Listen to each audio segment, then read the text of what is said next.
Welcome back to Adventures of the Black Belt Sommelier. This is your intrepid reporter coming to you from the Napa Valley, namely from Shafer Vineyards in the Napa Valley. I've just completed a tasting of 6 extraordinary wines from this winery. Not surprisingly, extraordinary wines from this winery. They've given me this little private room to record this podcast in. Uh, I wish I could show you vineyards in the background or something, but the light is so bright that the glare is too great to actually show anything. I tried several times, so we're just going to show those pretty flowers over my left-hand shoulder. I don't know that I very often taste 6 wines that I am very excited about in a row, but I have to tell you, these are 6 extraordinary wines. The first wine we tasted was the 2023 Red Shoulder Ranch Chardonnay. This is a wine that Shafer is very well known for. It's widely regarded as one of California's finest Chardonnays. They have 64 acres of vines planted to this on Diablo clay and silty clay. And it is fermented 40% in 60-gallon French oak barrels, Allier and Vosges barrels, and 60% in stainless steel barrels. They use wild yeast in the fermentation. This wine is so beautifully textured.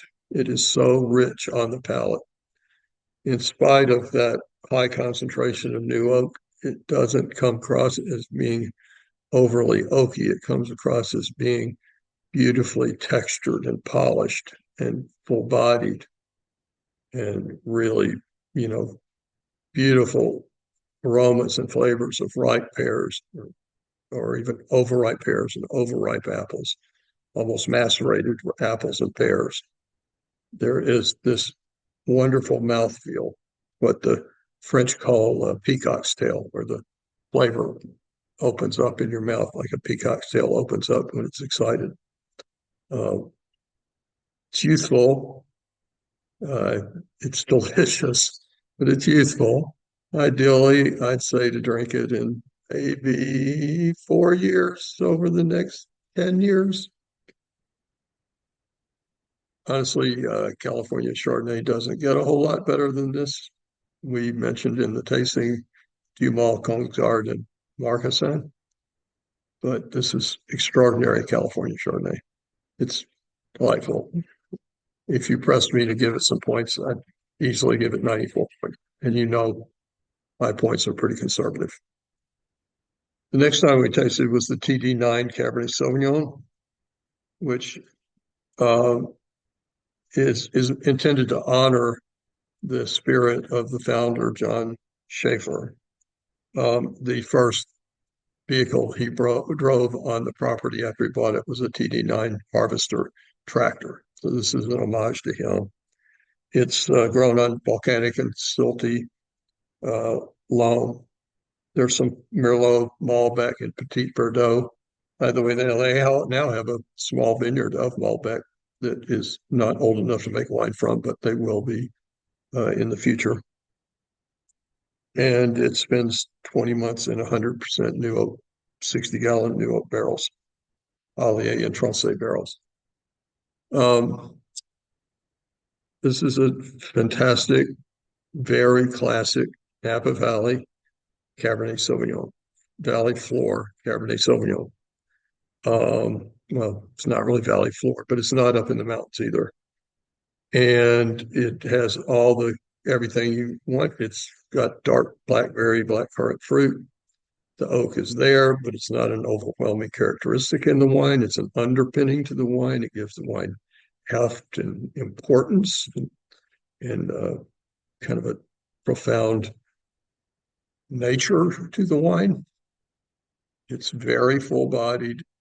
It is not particularly tannic for a very young California Cabernet Sauvignon or Napa Valley Cabernet Sauvignon. The tannins are pretty resolved and polished. It's a really hedonistic wine. It is I would say, archetypal Napa Valley Cabernet Sauvignon. It's dark fruit, black currants, blackberries, oak, but not overwhelming oak, um, rich, full-bodied on the palate with a long finish. This is a marvelous wine. None of these wines are expensive, but inexpensive, I mean, but in the context of what wines from the Napa Valley cost these days, they're not terribly expensive either. The next wine we tasted was the 1.5 Cabernet Sauvignon.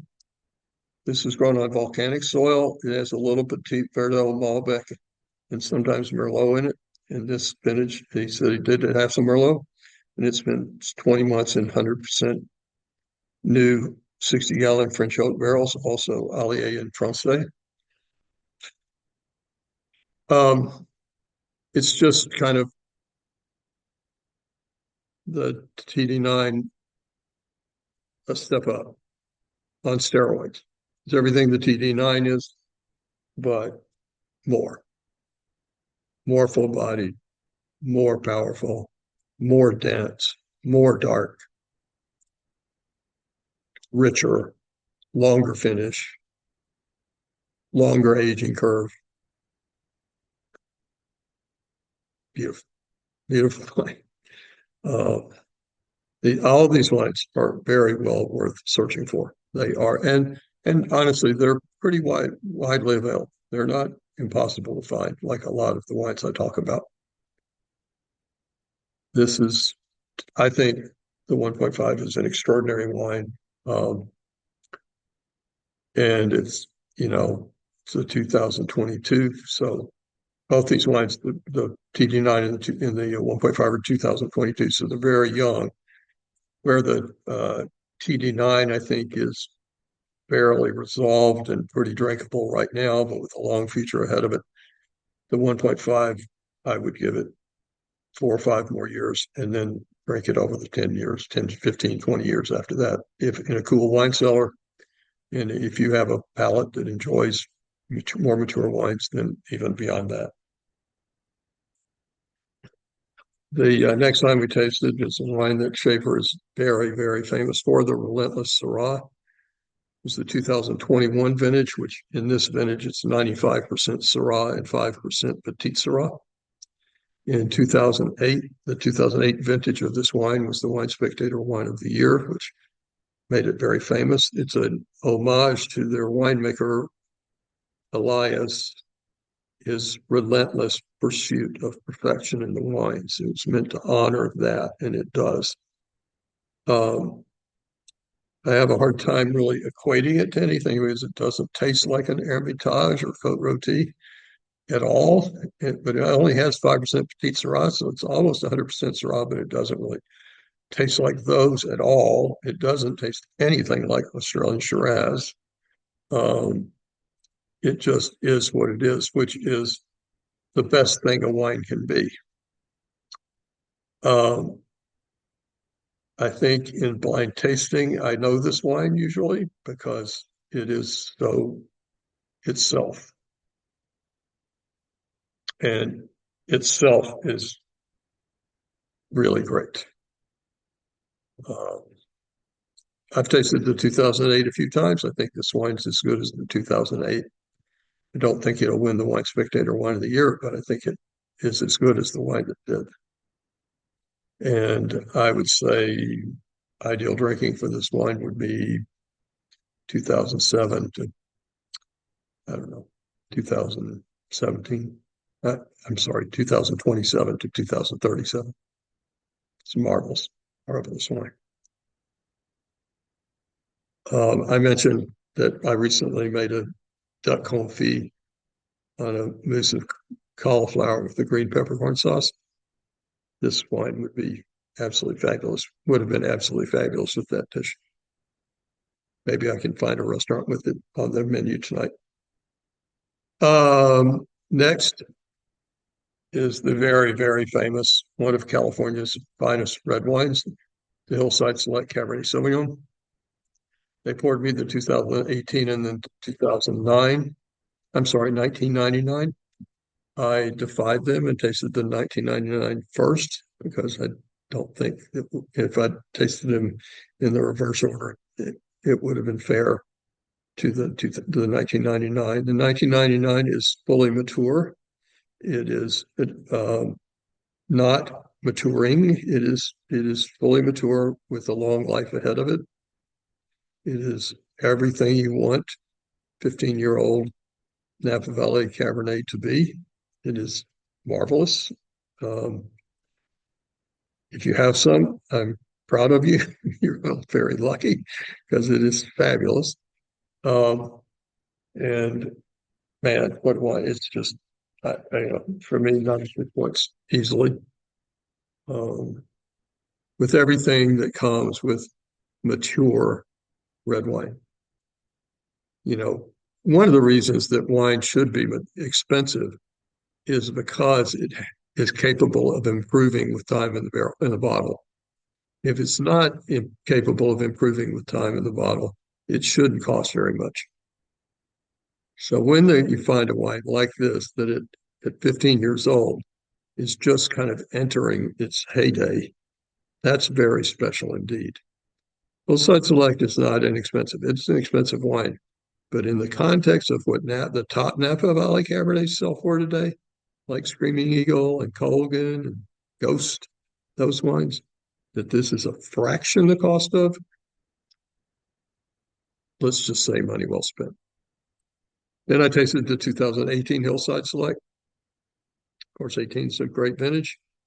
Um, it's they're it's everything that 1999 is, except that it's 9 years younger. So it's 9 years more intense. It's 9 years less evolved. It's 9 years more tannic. It's 9 years more powerful.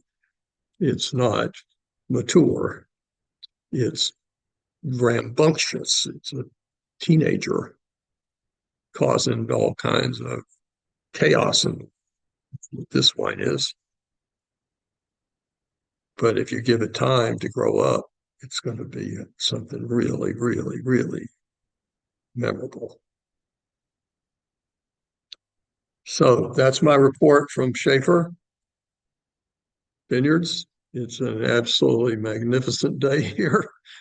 Uh, my gosh, it's so beautiful. It is so beautiful here today. Red Shoulder Ranch Chardonnay, TD9 Cabernet, 1.5 Cabernet, Relentless Syrah, and then the two vintages of Hillside Select. All absolutely magnificent wines. Thank you as always for tuning into Adventures of a Black Belt Sommelier. We appreciate your support. And if you think about it and you're interested, please follow us or share us with your friends, or leave a comment if you'd like. Thank you so much. Have a great weekend.